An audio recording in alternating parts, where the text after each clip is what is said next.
하나님 앞에 귀한 찬양으로 영광을 돌렸습니다. 성령 강림 후 첫 번째 주일이며 존 웨슬리 목사님 회신기념 주일 예배하는 이 시간, 하나님의 놀라운 은혜와 사랑이 여러분의 심령 가운데 넘치시게 되기를 주님의 이름으로 기원을 드립니다. 어제는 이웃사랑 나눔 바자회를 했습니다. 바자회에서의 저의 역할은 호객하는 역할이었습니다. 커피 향으로 사람을 이제 이렇게 호객하는 일을 저에게 주어졌던 임무였는데, 제가 70잔을 팔겠다고 약속을 했었는데 50잔까지는 팔았습니다. 그렇게 해서 바자회에 많은 분들이 참여해 주시고 또 좋은 성과를 거둔 것을 감사드리며, 그 섬김과 나눔이 하나님 나라의 새같이 빛나게 될 줄로 믿습니다. 제 얼굴이 좀 탔습니다. 그래서 구약의 스바냐는 여호와께서 숨기셨다는 그런 의미의 이름을 가지고 있는 스바냐 선지자는 히스기야 왕의 증손자였습니다. 그래서 아마 정치적인 세력들 그 가운데 정치적인 상황을 잘 알고 있었던 스바냐를 통해서 하나님은 어떤 메시지를 전하시는 거 아니? 여호와의 날이 곧 다가올 것이다. 그걸 가르쳐주고 있습니다. 여호와의 날, 이것이 스바냐 예언서 전체의 주제가 됩니다. 그래서 여호와의 날은 하나님 앞에 범죄한 백성에게는 심판과 진노의 날이고, 하나님께서 남겨놓으신 믿음 가운데 견고히 서야 될 그 백성들, 여호와 신앙만 붙들고 끝까지 가난하게 하지만 여전히 하나님만 믿었던 남은 사람들에게는 구원이 되는 그런 날이 곧 오게 될 것임을 성경은 말하고 있습니다.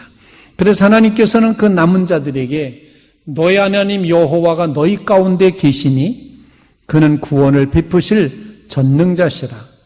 그가 너로 말미암아 남아있는 너희들로 말미암아 기쁨을 이기지 못하시며 너희 남아있는 자들을 잠잠히 사랑하시며 너희 남아있는 자로 말미암아 즐거이 부르며 기뻐하시리라.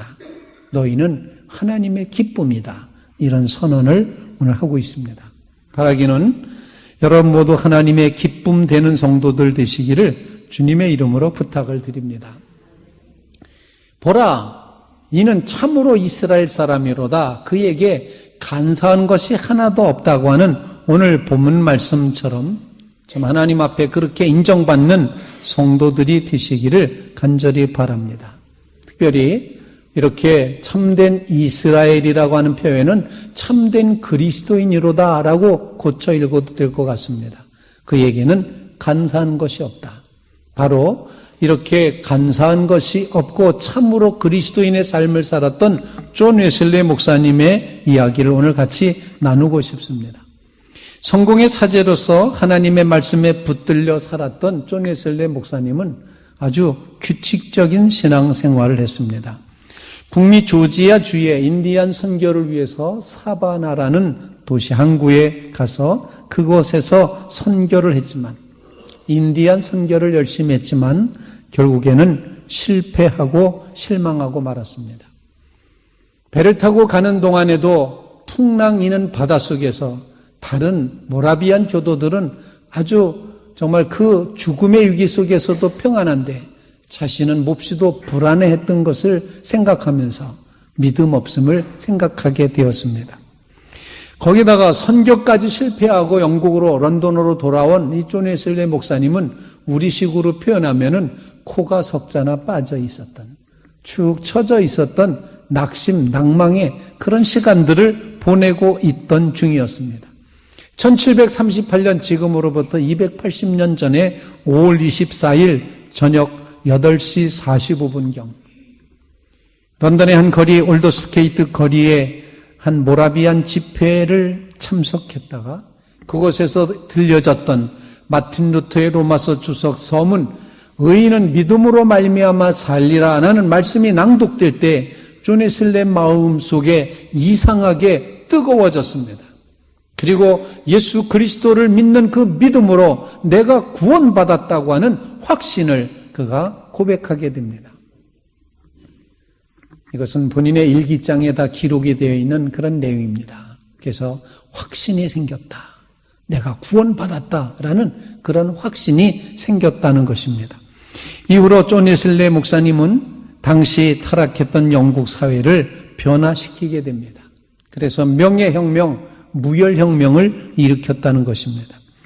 당시에 18세기 영국은 혼돈과 광기의 시대였습니다. 아니, 영국만 그런 건 아니라 유럽 전체가 그러했습니다. 왕정이 붕괴되고 시민의 정부가 들어서는 과도기, 당장 앞으로 내일 앞에 무슨 일을 당할지 몰랐던 총체적인 부패와 위기에 빠져 있었습니다. 이때 복음의 깃발을 높이 든 존 웨슬리 목사님, 이 목사님은 영국을 개혁하겠다 이런 생각 결코 하지 않았습니다. 그러나 결과는 영국을 살린 인물이 되었습니다. 그를 들고 영국 수상이었던 로이드 조지는 말하기를 존 웨슬리는 앵글로 섹슨족이 낳은 최대의 지도자이다. 그의 신앙운동은 종교개혁 이상의 영향을 끼쳤다. 존 웨슬리는 전 인류 사회에 새로운 정신을 불어넣어 생명을 던져 주었다. 이렇게 평가를 하고 있습니다. 평생 복음 전도자로 살았지만 그렇게 하나님을 위해 헌신한 것이 결국은 자기 조국 영국을 살리는 결과를 가져왔다는 것입니다. 사랑하는 성도 여러분, 존 웨슬리 목사님의 이야기는 삶과 신앙이 하나 되는 이야기입니다. 믿음이 삶이 되는 이야기입니다. 성령이 역사하셔서 하나님 나라를 이루는 이야기입니다. 저는 이 이야기를 보라, 이는 참으로 이스라엘 사람이라, 이 말씀이 존 웨슬리 목사님에게 해당될 수 있다 생각을 하면서 존 웨슬리 목사님의 이야기를 신이 나서 할 수밖에 없습니다.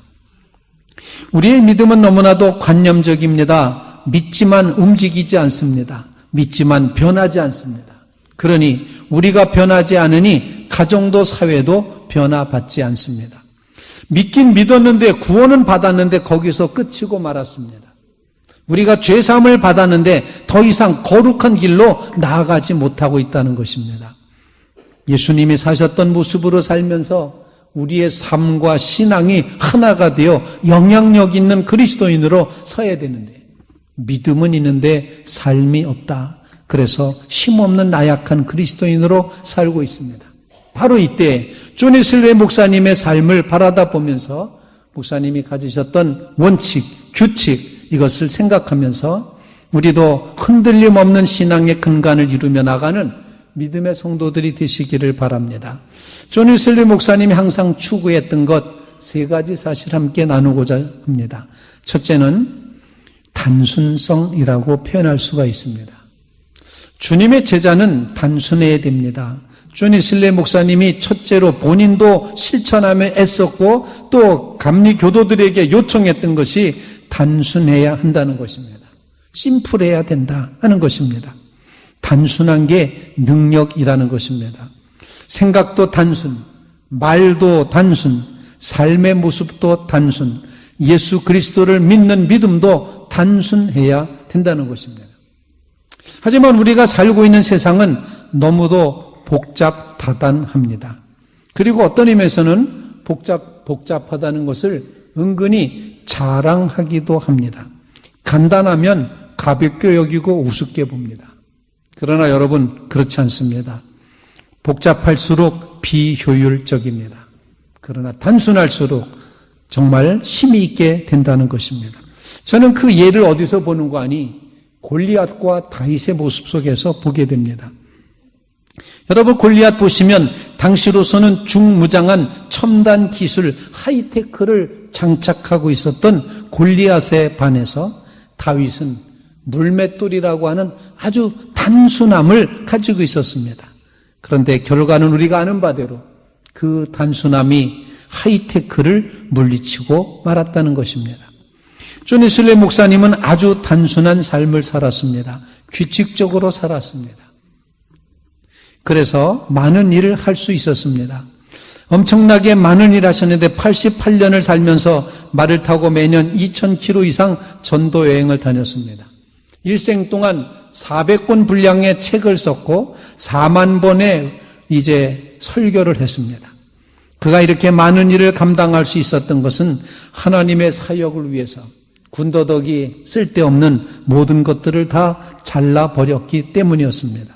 존 웨슬리 목사님의 생활은 기도하고 설교하고 독서하는 일이 다였습니다.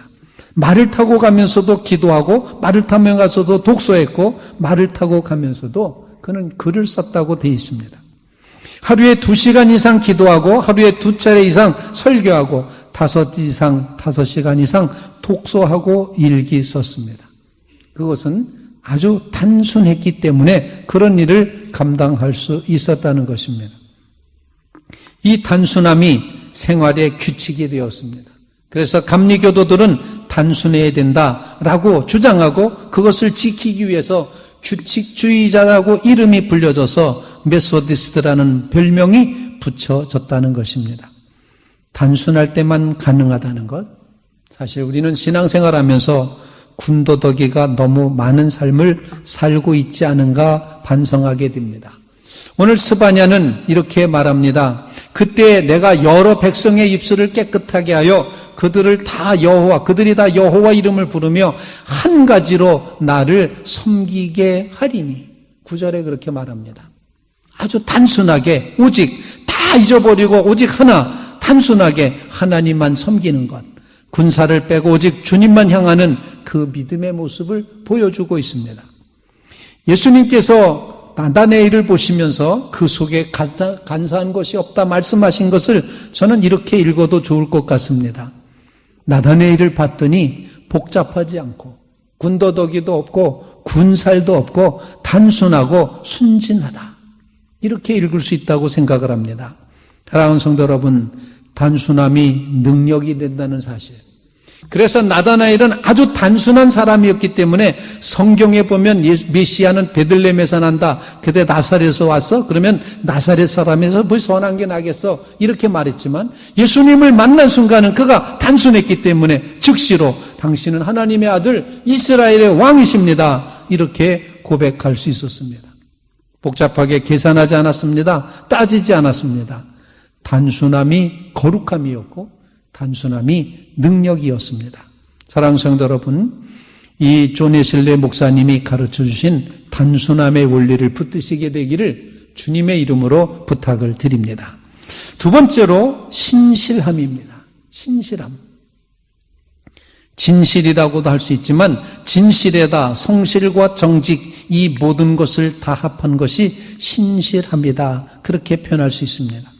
그리스도인에게서는 물론 보통 사람도 마찬가지입니다만 신실함이 무너지면 다 무너진 것입니다. 아무리 권력이 있어도 신실함이 빠져버리면 아무것도 아닙니다. 아무리 부하여도 신실함이 빠져버리면 바람 빠진 풍선이 되고 맙니다. 기도 많이 하고 성경 많이 알고 아무리 열심히 해도 정말 이 신실함이 빠져버리면 아무런 힘이 없게 된다는 것입니다. 그러나 아무것도 없는 것 같고 약한 것 같고 무시당할 수밖에 없는 것 같은 존재일지라도 그 속에 신실함이 있을 때 그는 강력한 힘을 간직하고 있게 되는 것입니다. 나다네엘이라는 이름의 뜻이 하나님의 선물이라는 의미입니다. 요한복음에는 바돌로메라는 단어가 안 나오고 공간복음에는 나다네엘이라는 단어가 안 나옵니다. 그래서 학자들은 이 둘이 하나다라고 그렇게 표현을 합니다. 바돌로메라도 알려진 나다네엘. 그는 나사렛에서 무슨 선한 것이 날 수 있겠느냐. 그렇게 말했지만 예수님은 보라, 이는 참으로 이스라엘 사람이라.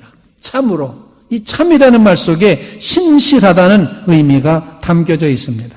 내가 무화과나무 아래 있을 때 내가 보았다. 네가 무화과나무 아래서 기도할 때, 내가 무화과나무 아래서 하나님의 뜻을 구할 때 내가 너를 보았다. 주님은 그렇게 말씀하시면서 그 신실하심을 보고 참 이스라엘 사람이라 표현을 하셨습니다. 사랑하는 성도 여러분, 신실함이 믿는 성도들의 이제 경쟁력이 된다는 사실을 꼭 기억하시게 되기를 주님의 이름으로 부탁을 드립니다. 참 그리스도인, 참으로 믿는 성도들이 다 되시기를 주님의 이름으로 축원을 드립니다. 만약에 존 위슬리 목사님이 이 신실성이 없었다면 결코 감리교회는 성공하지 못했을 것입니다. 존 위슬리 목사님은 영국교회에서 안수받은 사제였지만 그가 올바른 하나님의 복음을 전하며 나가게 될 때, 독자적인 노선으로 가게 될 때 처음에는 많은 방해를 받았습니다. 돌 던짐을 방해했습니다. 강당권을 박탈당했습니다. 교회 안에서는 설교할 수가 없었습니다. 그래서 그는 자기 아버지가 목회하고 이미 돌아가셔서 무덤이 되었던 자기 그 고향 교회 앤드류 성당 바로 앞에 있는 자기 아버지 무덤 위에 올라가서 설교를 했습니다. 영국 교회는 그런데 끝까지 웨슬리를 방해하지는 못했습니다. 왜냐하면 존 웨슬리 목사님의 신학 사상에 오류가 없었을 뿐만 아니라 그의 삶 자체가 신실했기 때문이었습니다. 어려움을 당하면 많은 사람들이 존 웨슬리 목사님을 위해서 그 신실함 때문에 정부에 탄원을 했고, 신실함, 바로 그것 때문에 존 웨슬리 목사님을 따르는 사람들이 점점 늘어나게 되었습니다. 사랑하는 성도 여러분, 우리는 살다 보면 때때로 진실함과 이익 사이에서 선택을 해야 될 그럴 때가 있을지 모르겠습니다. 진실해야 되나 이익을 취해야 되나. 그러나 기억하시기 바랍니다. 진실을 향한 우리의 행동은 주님께서 반드시 알아주십니다. 이는 참으로 그리스도인이다. 이는 참으로 이스라엘 사람이다. 이는 참으로 간사한 것이 없는 사람이다. 사랑하는 성도 여러분, 진실이 우리의 경쟁력이 될 수 있기를 간절히 바랍니다. 보라, 이는 참 그리스도인이라. 세 번째로 오늘 본문 말씀을 통해서 우리에게 가르쳐준 것은, 보라, 이는 참으로 이스라엘 사람이라 말씀하신 예수님은 그를 사도로, 제자로 부르셨습니다. 즉 존 웨슬리 목사님이 가졌던 세 번째 삶의 원칙은 자기 포기의 희생이 원칙이었습니다. 단순성과 신실성이 자기 자신을 향한 것이라면 이 자기를 포기하는 희생은 이웃과 하나님을 향한 것이었습니다. 그런 의미에서 예수님은 자기 포기의 희생을 감행하셨습니다. 그야말로 말구육간에 나셨고 십자가를 향해 걸으셨습니다. 예수님의 삶 자체가 자기 포기의 희생이셨다는 것입니다. 그러면서 주님께서 말씀하시기를 하늘의 밀알이 땅에 떨어져 썩지 않으면 하늘 그대로 있고 썩으면 많은 열매를 맺게 된다고 말씀하시고 있습니다. 그러면서 따르는 제자들을 향하여서 누구든지 나를 따라오려거든 자기를 부인하고 자기를 부인할 뿐만 아니라 정말 다 모든 것을 뒤로 던져놓고 나를 따르라고 그렇게 말씀을 하시고 있습니다. 십자가를 져야 된다 말씀하십니다. 즉 주님이 택하신 삶의 모습은 자기 포기의 희생이기 때문에 주님을 따라야 됐던 나다나엘과 제자 우리도 자기 포기의 희생의 삶을 살아야지 된다는 사실입니다. 경쟁력 이야기를 많이 합니다. 그런데 기독교의 경쟁력이 있다면 그것은 오직 하나, 자기 포기, 희생이 경쟁력이라 생각을 하게 됩니다. 주님도 광야에서 40일 동안 시험을 받으셨지만 물리치셨습니다. 주님이 물리치신 시험은 바로 이런 것이었습니다. 사람이 나를 따르게끔 하기 위해서 나는 물질로 사람을 이끌지 않겠다. 사람이 나를 따르도록 하기 위해서 나는 절대로 하늘의 능력으로 기적을 행하지 않겠다. 나는 사람들이 나를 따르게끔 하기 위해서는 불의와 마귀와 타협하지 않겠다. 그래서 결국 십자가의 자기 희생이 나오게 되었습니다. 주님의 자기 포기의 희생, 이것이 바로 주님의 놀라운 힘의 원천이었습니다. 이 사실을 믿고 여기에 승부를 걸면서 자기 포기의 희생이 우리의 경쟁력이 되도록 여러분 마음가짐을 새롭게 하시기를 간절히 바랍니다. 이렇게 설교하면 다들 싫어합니다. 그럼 우리 죽잖아요. 이렇게 말합니다.